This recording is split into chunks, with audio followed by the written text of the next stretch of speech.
नमस्कार बंधुरा आरोही किचेने आपनादेर सबाइके स्वागत जानाई। आज के आमार रेसिपि भेटकी माछेर काटा चच्चड़ी।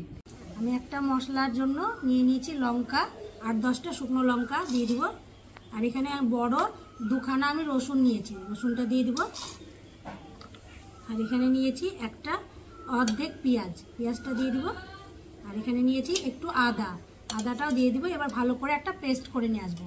একটা গোটা মাছের মাথা নিয়েছি, মানে আর গোটা মাছটাই নিয়েছি আর মাছটাকে আমি ভালো করে ধুয়ে নিয়েছি। কাটাগুলোকে আমি খুব ভালো করে ধুয়ে এবার একটু দিয়ে দিব লবণ, দিয়ে দিব হলুদ গুঁড়ো, খুব ভালো করে মাখিয়ে নিব।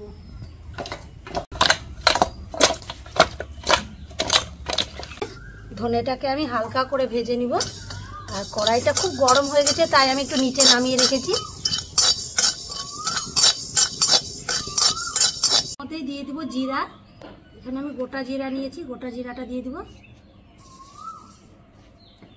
একসাথে একটু লাল লাল করে ভেজে নেব যাতে পুড়ে না যায়, আস্তে আস্তে ভাজতে হবে। আমি মশলাটাকে হালকা করে ভেজে নিয়েছি, এবার আমি নামিয়ে দেব। সর্ষের তেল নিয়েছি, কড়াইটা খুব ভালো মতো গরম হয়ে গেছে। সর্ষের মধ্যে কড়াইয়ের মধ্যে দিয়ে দিব সর্ষের তেল, দিয়ে দিব তেল,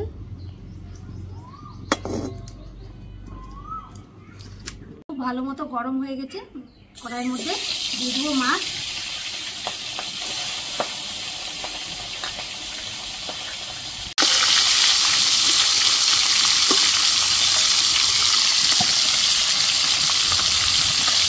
এক পিঠ ভাজা হয়ে গেছে, এবার আমি উল্টিয়ে দেবো।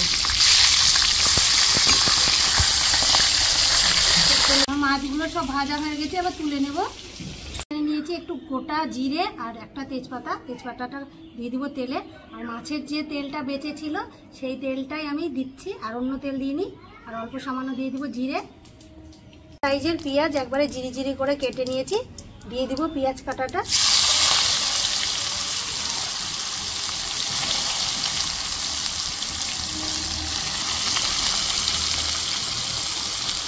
খুব ভালো করে নেড়ে নিব।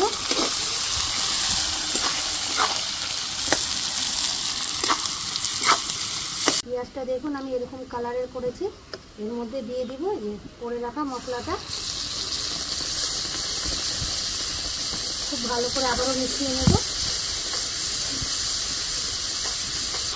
দিয়ে দিব স্বাদ মতো লবণ,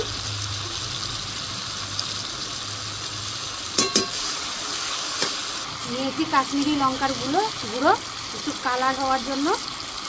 আবারও খুব ভালো করে মিশিয়ে নেব।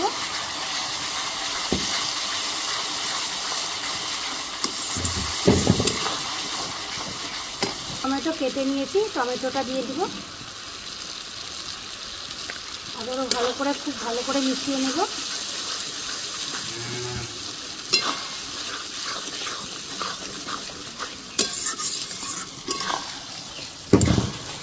পেঁয়াজটাকে আমি হালকা বাদামি কালারের করে নিয়েছি, বেশি ভাজিনি, ব্রাউন ব্রাউন করে নিয়েছি। এবার এর মধ্যে দিয়ে দিব আমার মশলাটা। আমার মশলাটা খুব ভালো মতো কষানো হয়ে গেছে, মশলা থেকে কাঁচা গন্ধটাও চলে গেছে। এর মধ্যে দিয়ে দিব আমার ভেজে রাখা মাছ, দিব অল্প সামান্য চিনি। আবারও খুব ভালো করে মিশিয়ে নেব। ভেজে রাখা মাছগুলো আমি দিয়ে দিব। এবার ভালো করে নাড়া দিয়ে নিব।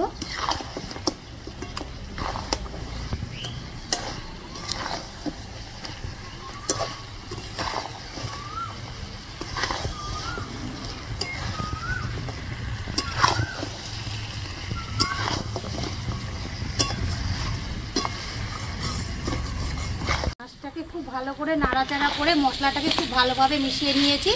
এর মধ্যে দিয়ে দিব আমি 1 কাপ মতো জল। এখানে 1 বাটি নিয়ে নিয়েছি জল,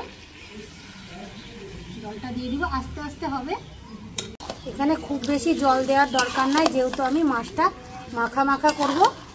1 কাপ কিংবা 1 বাটি দিলেই হবে। এবার জালটা খুব আস্তে দিব। ভেটকি মাছের কাটা চচ্চড়ি প্রায় হয়ে এসেছে।